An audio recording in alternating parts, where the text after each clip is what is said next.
Bəs salamdır. Geldi hə. Vay. Tez gel. Tez. Aha. Burada bir kız mənə dodaq büzdü. Ya. De o kız. Kim? De bu kız. Hansı? De bu kız elində ağzından tutub indi gülür mənə dodaq büzdü. Ev yok. Gelirsən sən də. 3 sefer yarıştılar. Tez gel. Tek gel. Yok. Bundan sonra dostlar. Diğer Bundan sonra. bundan sonra. Tez gel. Adın nedir? Nazrin. Neyse sen ne kişin gözlerine rengi var. Sen adın nedir? Zeynep. Zeynep ve Dodak güzel kız. Ya bir daha yerleşek. Var güzel, var Aha. kadar güzel. Ay Allah ne kadar güldük. Ben zarafatçılam biraz. Çok sağ ol. Cemile. Deməli eyni yarış olacak. Ama bu defa kız atları olacak. Hərfi sonuna kız adı.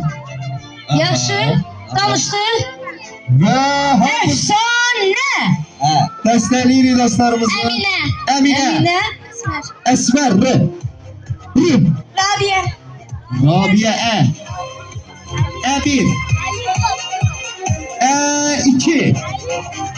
Ali. Kız adı da Ali. E2 yarım. Ve Emine. Geç sayırsan. Yine Gece buradayım. Esma. Esma. Esma. Amine. Amine. Yine E1. E2. Ve 2 nefer kaldı. E harfi.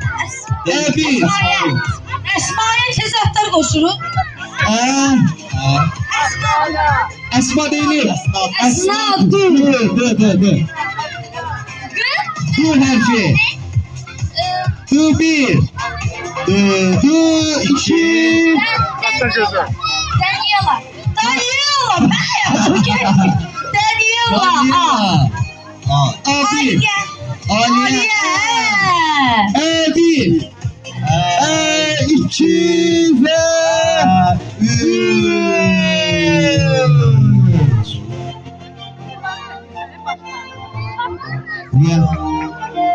Alkışlayan güzel babamızı.